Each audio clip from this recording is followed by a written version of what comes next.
Hi everyone, welcome. We are delighted to have you with us this evening as we host a screening and celebrate some new moving image work by artist Annabel Taylor-Munt. Annabel is currently one of our 4 artists we're working with on Tetley's Associate Artist Programme, which is a year of development and mentoring, which has actually been significantly extended due to the pandemic. So Annabel is artist in residence at the Whitworth and has recently been awarded Leeds City College's 2020 Arts Fund grant. Her past shows include Parallel Architectures IIIII at Bridewell Prison in Leeds Town Hall for Index Festival, Tender Balance for Leeds International Festival 2019, and she's exhibited at Mod Copeland Gallery in London. So also in this introduction, I really just want to thank our brilliant performers who worked with Annabel throughout the whole of the film. So they are Maiya, Leeke, Nicole, Murmann, Kylie, Kamanga, Paulina, Porwollik, and the performance and moving image work was scored by NOVYMIR, who is Jack Donison and Natalie Kolvieski. So before we begin and get stuck in, here's just a little bit about the format today. So please see below for 2 links in the YouTube description. The first is Along the Plane, which is the moving image work, and the second link is the interview credits with the performers. We'll take a break of about 10 minutes, which is more than enough time to load and watch these. So they are of the highest possible quality for you to view, just as Annabel made them to be seen. So Annabel, are you able to introduce us to your new work? Yes, of course. Thanks so much for having me on, George. I want to really thank the Tetley for making this possible, and to add Leeds Inspired. They were the first people to give me a grant when I graduated, and they opened so many doors, and I've been sat on this project for it must be almost like 3 years now, so it's so good to get it out there. But the film's about basically working with 4 professional and non-professional dancers who identify as living with illness and disabilities, and together we examined how the body had been represented and interpreted throughout history, the media and art. Oh, incredible, great. Well, we're really excited to watch it. Feel free to also post some questions to Annie in the YouTube live chat, which we can answer afterwards. So if you can all now be kind enough to follow the links in the description below, and then we'll see you back here for the Q&A in 10 minutes. Okay, see you in a bit.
after those really incredible along playing kind of really interesting, especially really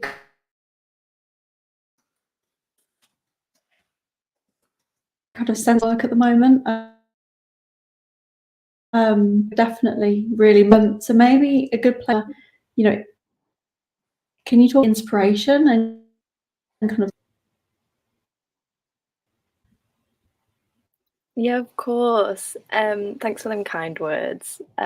So within most projects, it always starts from a place of family history, and the conversations, yeah, start there, and then I expand out further to the general public. So this time was based around Leeds, and the project was sort of realised in a day. We had one day of rehearsals where we made all the choreography, and then one day of filming. So it was super quick. And then prior to that, we sort of corresponded over emails, and I asked everyone to share a sort of anecdote about their life, basically. And it didn't have to be something that necessarily related to the theme. It could have been anything they want. And then I sent that straight to the musicians, and they made this beautiful score.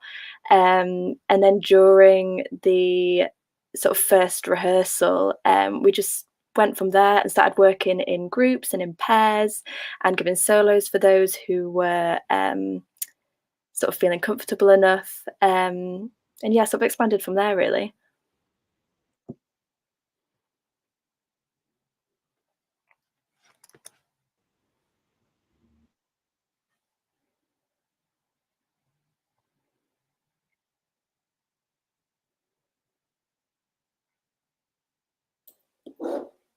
Sorry about that, just a bit of technical difficulty.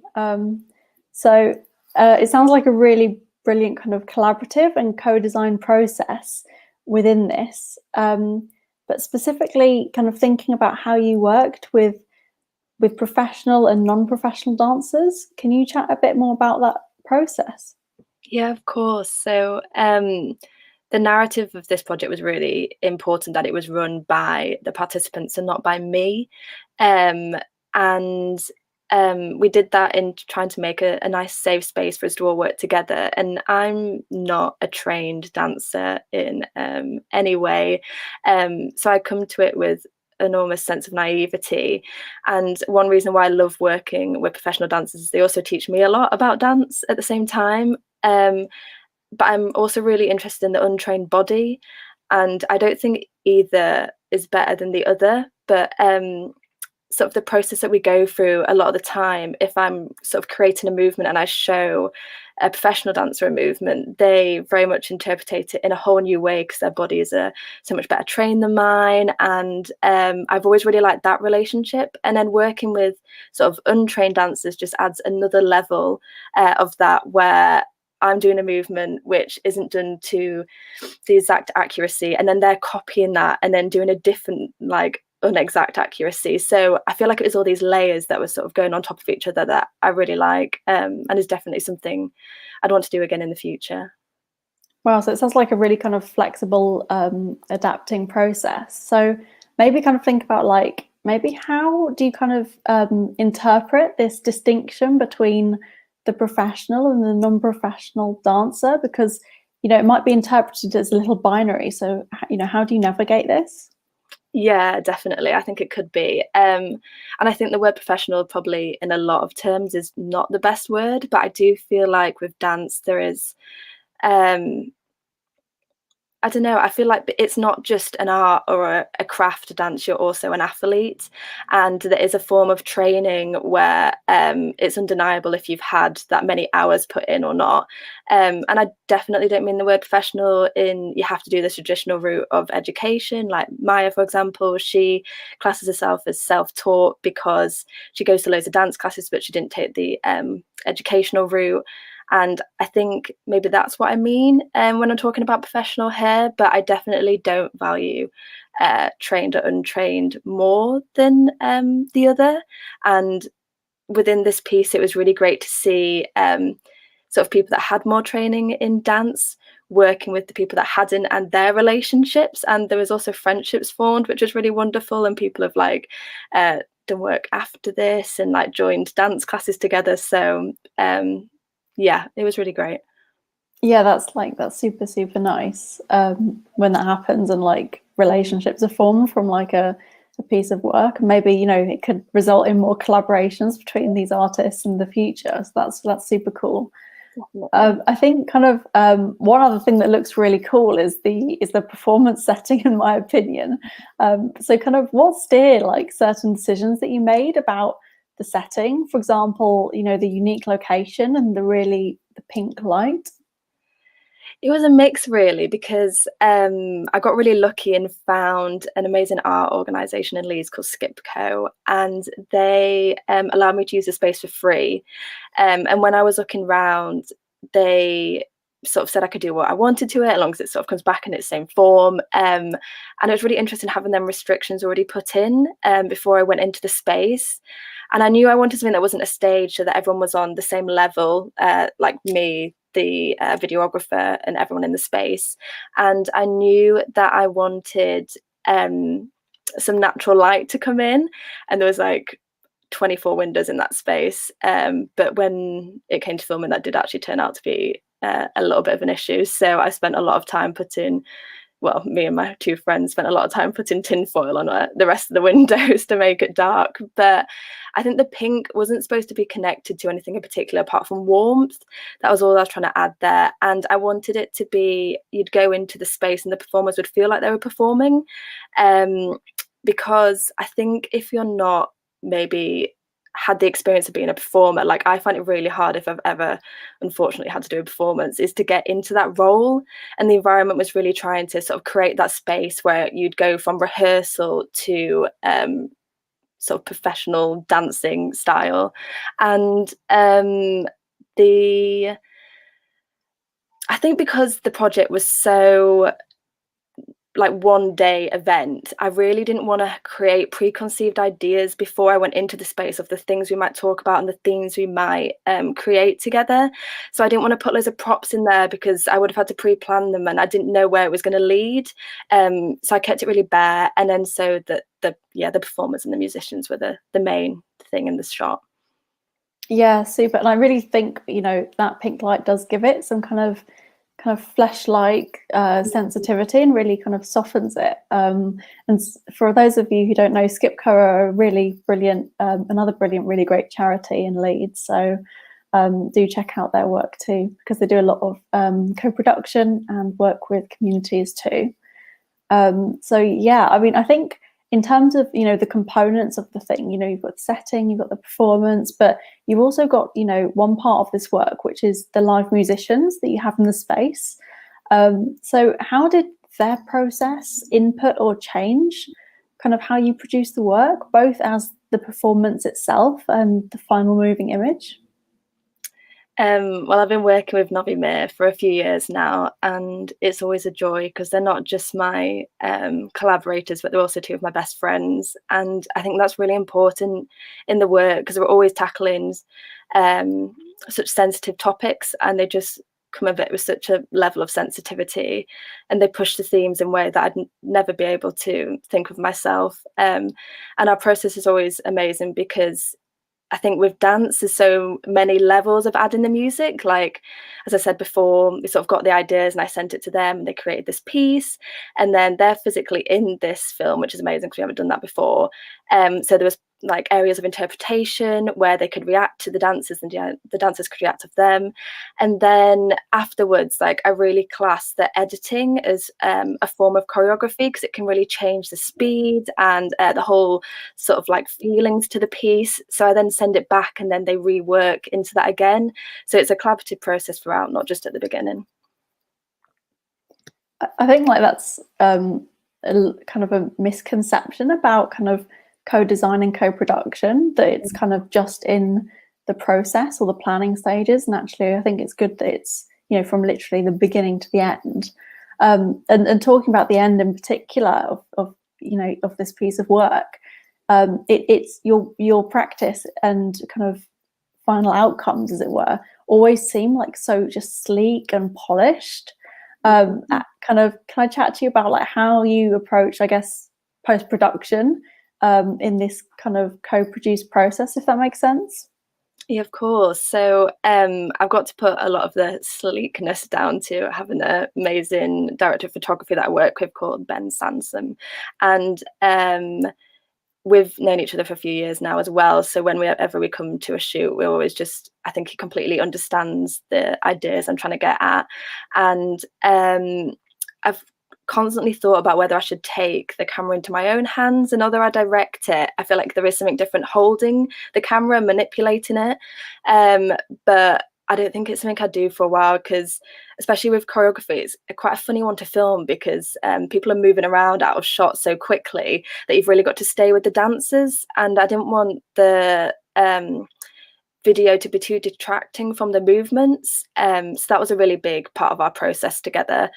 And but differently with the editing, I can't imagine ever passing that over to someone else, because it is so personal and it really just changed like the whole look of the film. And I think whenever I'm working with performers, when I go and show them the final thing, they're always so surprised about what it looks like, because it really is a change, which I don't necessarily know if it's a good or a bad thing, but it is something that I'm constantly working with and exploring.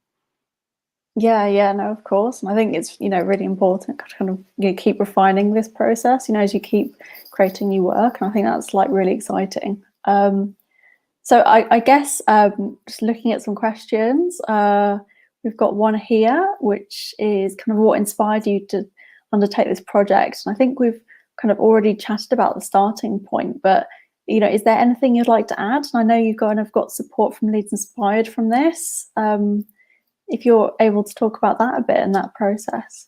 Yeah, definitely. I never like to think that a project's over or finished. I think just because you add like some credits at the end of the film doesn't mean that it's like a finished thing, and it will always be something I'm expanding on. I hope in the future I don't necessarily have this as always the main theme of the work, but it will always come into my work. Exploring different bodies was just such a big part of this project, but I don't want it to be something that stops when this one does. I hope it like progresses throughout.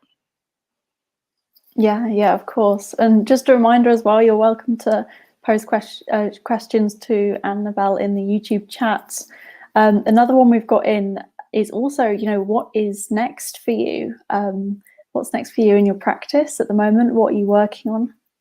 I got ridiculously lucky during this time to not only get something, but get something with probably the only group of people that are actually still allowed to touch each other, which has been, obviously the whole idea of dance has changed during COVID times, and it's been really difficult for so many people, and I was so stuck at sort of how to go about dancing but without touch. And I think it's a really interesting thing to explore. But I got something earlier, as you were saying, with Leeds City College students. So I've just completed that, and it was really amazing to work with students, because they're like 17 to 18-year-olds, and it really changed how I thought and taught about dance.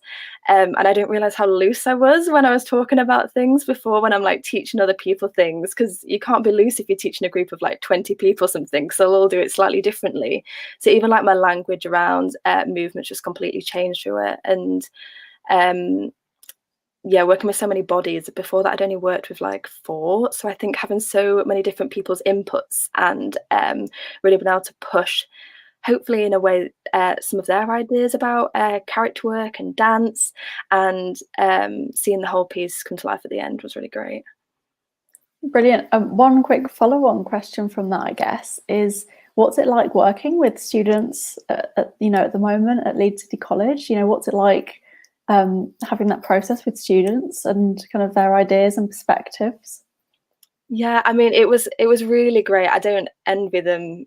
It's such a hard time to be that age. I mean, it's a hard time for everyone, but I think like their main social time is when they're at college, and they couldn't like mix bubbles or anything. And the bubble collapsed halfway through, and we had to do 2 lessons on Zoom, and dancing on Zoom is really hard when it's ideas based. When it's like copying, it's kind of all right, but when you're trying to spread ideas, I don't know how well it works, to be honest.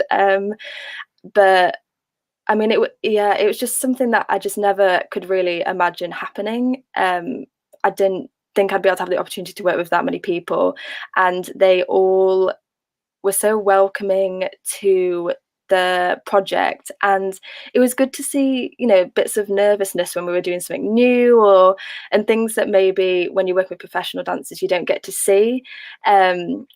So like, especially with like the character work, like they hadn't done that before, and me being like, oh, you're going to be this character, I think was quite challenging for them. But I mean, they reacted so well, and there was some really beautiful solos and duos as well. Yeah, I think it's like a really kind of special and privileged position when you're able to kind of experience people experiencing things for the first time, if that makes sense. I think it's a really, really like unique position to have, and like a real great thing to do in your practice. Yeah. I think we've actually got 2 really brilliant questions from Zara Worth. So the first one is just a really nice comment. Thanks for sharing such stunning films with us. I really enjoyed them both. Zara was really aware of the tempo of the first film and wonders if there's any significance to this. I'm probably going to answer really badly on the musician's behalf, but I think thank you for your kind words as well, Zara. I think, yeah, during the piece, we really were going down an emotive route, and we wanted the dancers to be able to play around with the music. Like, I know when I'm dancing and having not much experience, the music really allows me to engage with the movements way more than maybe you do when you're a professional dancer, but I need that aid. So if I'm got sort of change in music coming in, it really allows me to sort of be more aware of my movements and the space. And I think a lot of learning about how sort of to be a dancer is that awareness of yourself and your connection to the space that you're in. And I always say about how I have like a lack of awareness of my body just because it's not trained. And I think the music was really supposed to add sort of that extra pace that you could listen to and react to for the dancers, and then hopefully some sort of emotive form as well for the listeners. Brilliant. And I just will share Zara's other question. And I think this is something that actually repeats a lot in your other works, kind of historically, but also potentially upcoming works too, is what was the process of developing the specific gestures used in the piece? And I know that gestures is something, you know, that is very recurring. So yeah, fantastic question. Yeah, so a lot of the movements were taken from the everyday and the domestic, and I really wanted it to be sort of partly celebration of bodies and partly looking at just how we move within sort of our everyday environments. And then I was looking at strength a lot, sort of rugby players when they're in scrums. I'm really interested in how like people move as packs or animals move as packs, and yeah, the idea of strength, and there's a lot of bodybuilding moves taken from bodybuilding competitions. I didn't necessarily want it to be related to gender in any way, but obviously historically it's hard not to look, you know, if you're looking at past art pieces and strength, it's obviously going to be masculine. But yeah, that's sort of where the idea is derived from. Brilliant. Thank you so much for that question, Zara. That's really fantastic. So also, I just kind of want to say that if you had any other questions, then please feel free to email them to program@thetetley.org. I'm just going to put that in the chat now.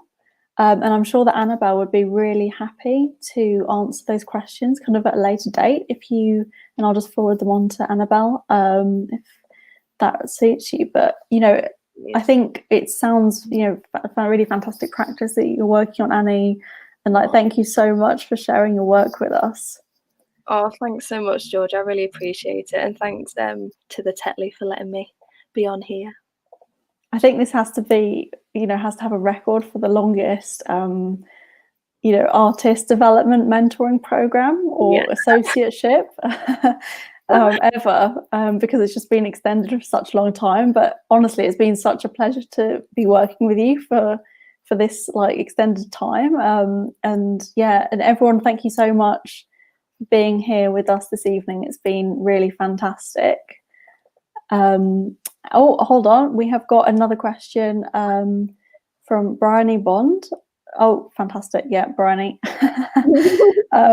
So Bryony asks, what is the meaning of the title?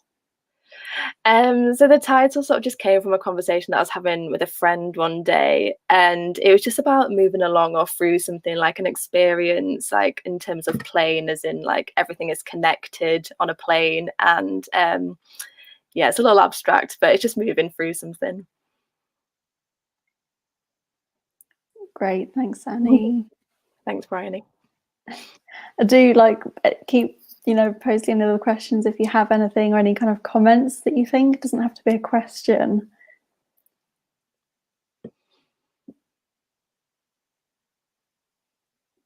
Well, if you do have any more that you think of kind of at a later date, then please email us at program@thetetley.org and we will pass them on to Annie.